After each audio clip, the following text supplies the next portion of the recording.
This is In the Loop. I'm Christian Bryant. To our returning viewers, welcome back. To the newcomers, you might want to buckle up. Many so-called dreamers are breathing a sigh of relief following the outcome of the presidential election. Plus, Donald Trump leaving office will also mean losing his account's special exemptions from Twitter's rules on disinformation and hate speech. So, how will the social media giant handle a former President Trump? But first, here's what you need to know right now. There's a new challenge to health insurance covering more than 20 million Americans today as the Supreme Court hears arguments to strike down a key part of the Affordable Care Act. The Trump Justice Department argues the tax penalty on Americans without health insurance isn't constitutional and that the court should strike down the whole law along with that provision. But many parts of that law, known as Obamacare, are still really popular among the American public, especially the protections for people with pre-existing conditions. The ACA is repealed, millions of people across the country will lose access to their health care. But not only that, millions of people who have pre-existing conditions will lose protections, which were put in place through the ACA that allows them to not be discriminated against from insurance companies. A ruling on the case is not expected until next year. Legal experts don't think the Supreme Court won't strike down the entire law, even if there's a new conservative majority. Advocates of the ACA have openly admitted that there are things that could be improved, but don't want to see people lose their health coverage while that's sorted out, especially now in the middle of a pandemic. And on Tuesday, at least a couple of conservative judges seemed to agree the provision in question could be erased while still keeping the whole law in place. Amazon has been hit with antitrust charges abroad. The European Union accuses the online giant of misusing data from sellers and abusing its dominant position in online retail. Basically, the EU says data collected on third-party sellers should not later be used to help Amazon as a competitor to those sellers. The case is the latest move against the big tech industry as they face more scrutiny over their business practices. We do not take issue with the success of Amazon or its size. Our concern is very specific business conduct which appears to distort genuine competition. The EU first started looking into Amazon back in 2018, focusing on its dual role as a marketplace and retailer. Amazon could be facing a fine of up to 10% of its annual worldwide revenue. That's nearly $20 billion. Amazon now has a chance to respond to the charges, which it denies. International leaders, including the UK's Boris Johnson and Israel's Benjamin Netanyahu, have congratulated President-elect Joe Biden, but leaders here at home aren't ready to admit defeat. Today, without giving any special justification, the US Secretary of State seemed to suggest the administration would hold on to power despite the Trump campaign's loss. There will be a smooth transition to a second Trump administration. Right, we're ready. The world is watching what's taking place here. We're going to count all the votes. Not clear if he was joking, but a lot of people really didn't find this funny. So with that in mind, let's just dip into a quick history lesson here about the Presidential Transition Act of 1963. Sounds boring, but it's actually pretty important to the here and now. That's a law that says the winning presidential campaign receives $9.9 million in federal funding to begin hiring and figuring out office space in each government agency. The General Services Administration is the one that hands over the keys, so to speak. But with pending lawsuits and the sitting president's refusal to publicly concede, the silence from the GSA is prompting some questions about how this presidential transition is supposed to take place. Now, this transition fund doesn't have to follow any specific time frame, and it can vary from election to election. In 2008, Obama was called as the winner around 11 p.m. on election night. Roughly 2 hours later, the GSA signed off on the transition. But the Bush-Gore election of 2000 was a different story. It took a Supreme Court ruling in December to settle that election, separated by only about 500 votes in a single state. But there's also something else to be learned from that presidential transition. Waiting too long can create other complications down the road. After 9/11, a commission that investigated what went wrong found the slow transition of a national security team to be a factor. Analysts this time around say national security concerns could take center stage in a delayed transition, and that'll only become a bigger factor with time. The Deferred Action for Childhood Arrivals program wasn't explicitly on any ballot during this recent general election, but it felt that way to a lot of so-called dreamers. The Trump administration had vowed to end the program that affects millions of people, and now many of those affected have the opportunity to legally stay in the country. Newsy's Ben Shamiso explains. Millions of undocumented immigrants and their relatives around the country breathed a huge sigh of relief when President-elect Joe Biden won the election. Because this was such a long day coming. 4 years of attacks, 4 years of terrorizing our community, and we were all together on the day that Joe Biden was elected. We're all together, you're just screaming, jumping, because it truly meant that immigrants are here to stay. For many dreamers like Luz Chavez, the opportunity to stay in the US was on the ballot. Living in fear, not knowing, when we could get deported. Chavez's parents illegally brought her to the US from Bolivia in 2002 when she was 4. She didn't know about her undocumented status until she was 16. Shortly after, she applied for and received DACA.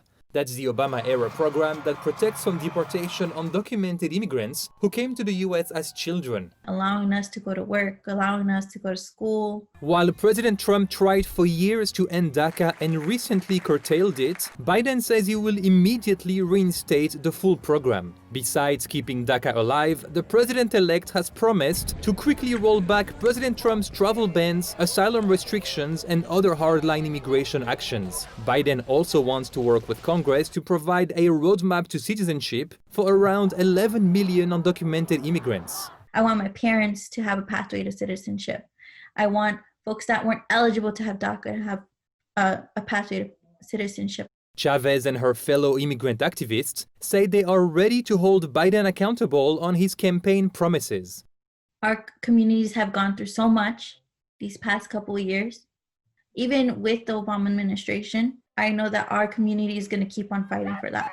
Ben Shamiso, Newsy. Twitter has cooled off a bit since election week, but that doesn't mean it ain't still a little messy.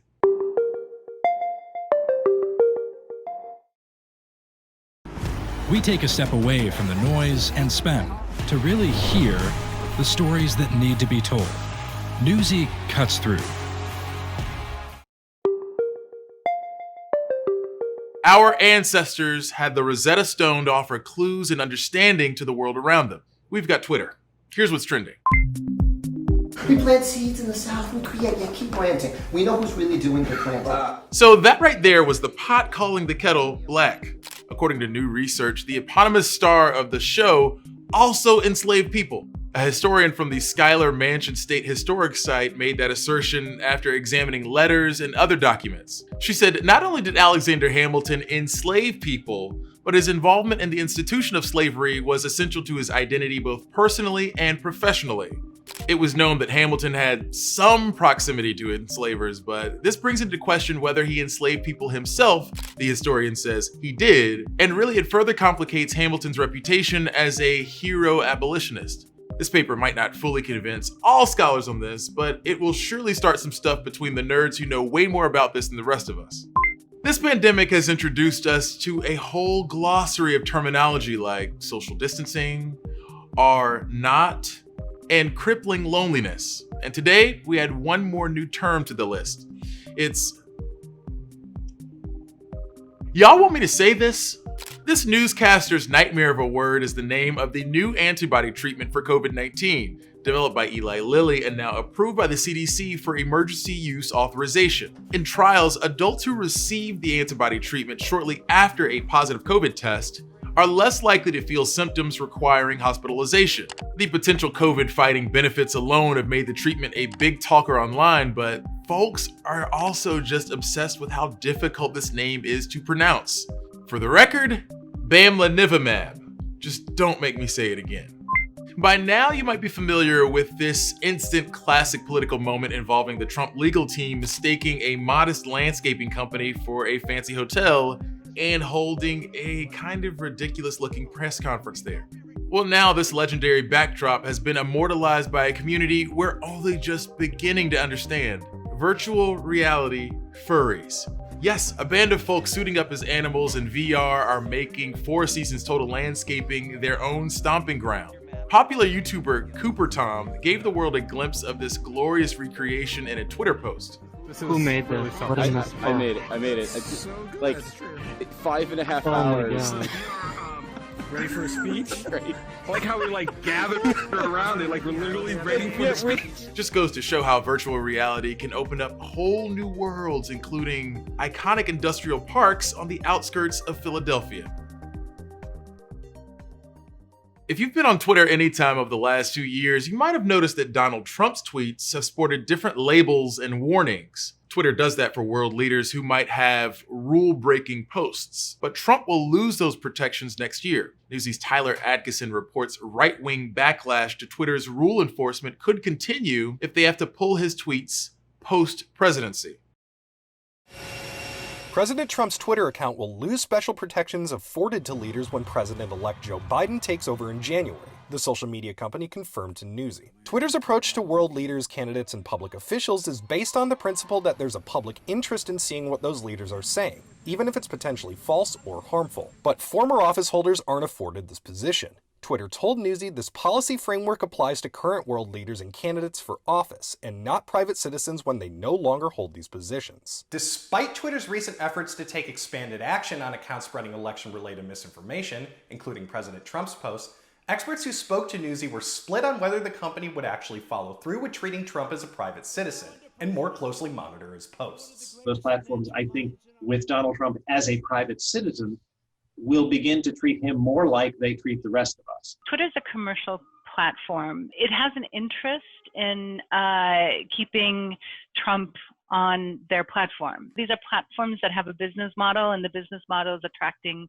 eyeballs. And he does that. So I think it might be hard for them to deplatform him. Another reason researchers saw it as difficult to outright remove President Trump is that his posts as a private citizen may still qualify as holding public interest. Trump partnering with another world leader, like saying, oh, I know Putin decided this. And so then it falls within a more difficult grounds for it to be not in the public interest if he's speaking about something related to another world leader that he's created a relationship with. Twitter's approach could also be influenced by potential political backlash. When the company chose to take action on a New York Post story about Hunter Biden in October, the company was hit with a subpoena by the Senate to explain their decision. The administration's willingness to use its power to enforce its political priorities and Donald Trump's wishes has had an impact on their ability to control this sort of stuff. To the extent that has been a factor, that factor is clearly going away now. Among the right of the political spectrum, I think there's a sense that,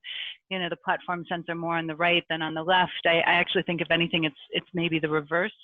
But nonetheless, I think it can lead to backlash. Joseph told Newsy that rather than deplatforming Trump, Twitter may implement some of its election-related policies on offending tweets. I really don't think that they would take him off the platform. I think that there's more, Twitter's starting to experiment with more design implementations to increase friction for all types of spreading of misinformation. While Twitter's potential actions are still unclear, one likely thing is that Twitter could change their policies around public figures, given Trump's unique online presence. The social media companies, they revise their policies often, in part because they continually encounter situations that they haven't before. And I wonder if Trump might present that kind of a situation by being, then the first former president, former U.S. president at least, to still, I imagine he'll be continuing to have a robust social media presence. Tyler Atkinson, Newsy, Chicago. You know what I miss? The uncomfortability of public transportation. And apparently, I'm not the only one. There's 3 American girls competing for the top 2 Olympic spots. I could go into this and come out with nothing.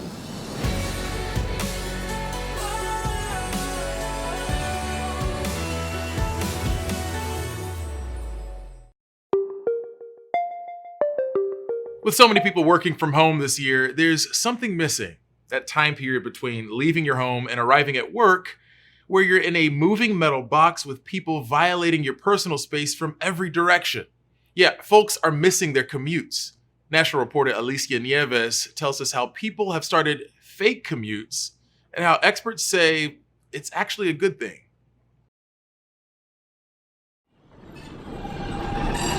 Daily treks on the train and rush hour traffic jams have almost always made the work commute dreaded.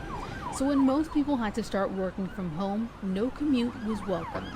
At first, I didn't miss it.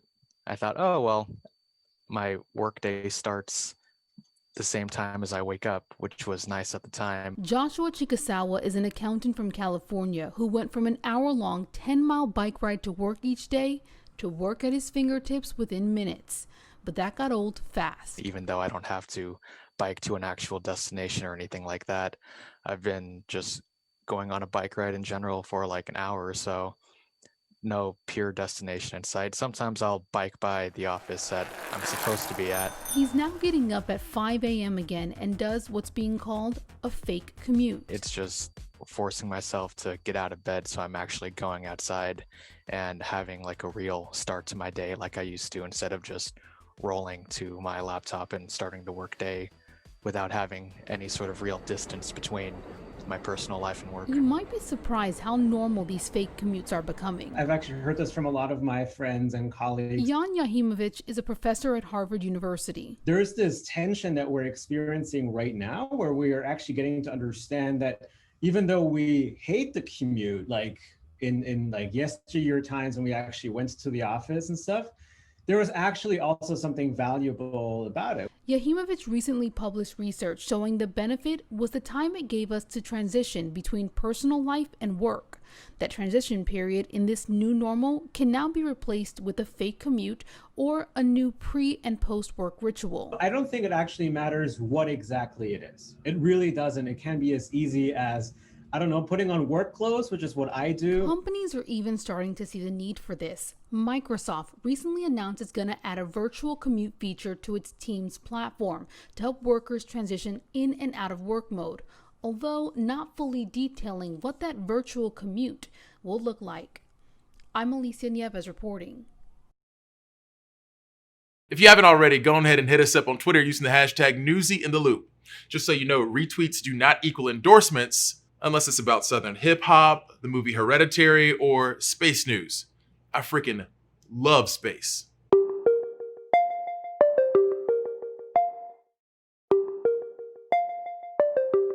Yesterday, we told you how Q, the anonymous leader of the QAnon conspiracy theory, has been silent since the election. He might be one of the only folks who don't have anything to say. According to the FBI, QAnon has been linked to domestic terrorism, and over the summer, Facebook began banning content from accounts linked to the conspiracy theory. Now, Twitter's following suit by banning a MAGA rally group whose founder is also linked to QAnon. Newsy's Mark Greenblatt explains.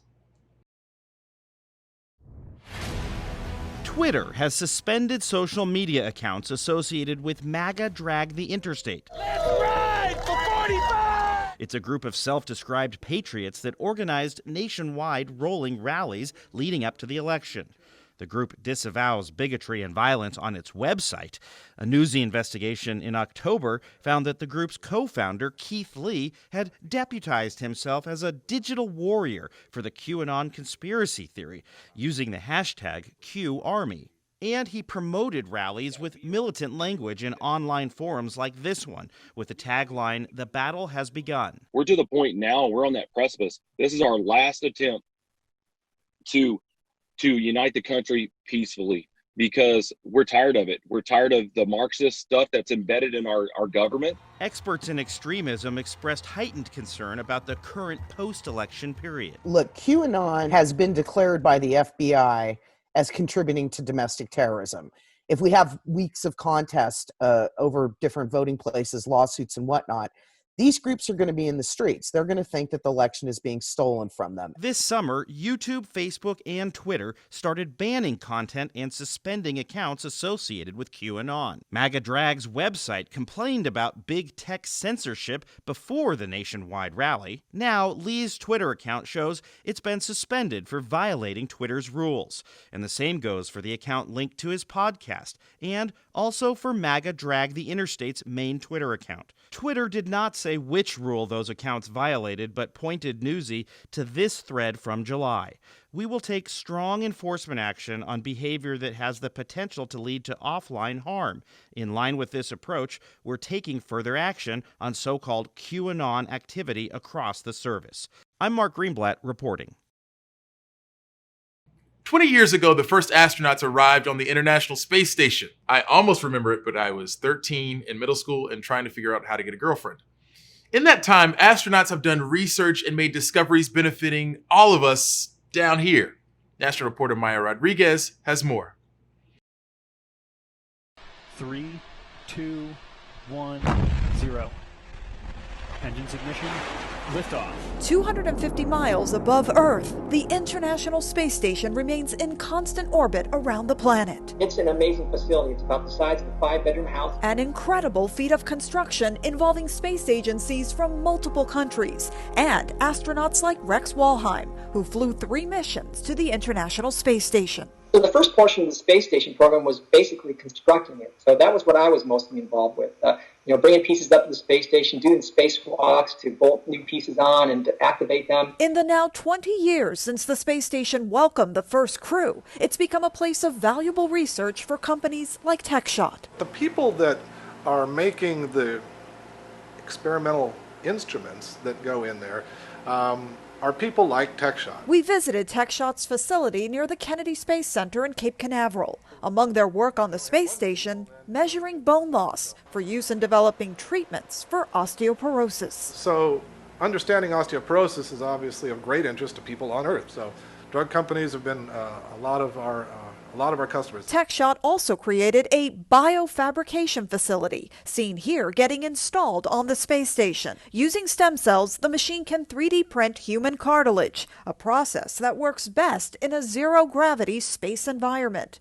The idea? To eventually be able to 3D print whole organs that could be used in transplants. It's in the future, but it's not as far away as you might think. Advances that might not be possible without the space station. The young people today have never known a time when there hasn't been humans in space. That's really amazing. A whole generation that sees humans living and working in space as an everyday part of life. On Merritt Island, Florida, I'm Maya Rodriguez. That's it for us, gang. As always, thanks for watching. We'll be back tomorrow for more In the Loop, same time, same place. Top stories from Newsy are headed your way right now.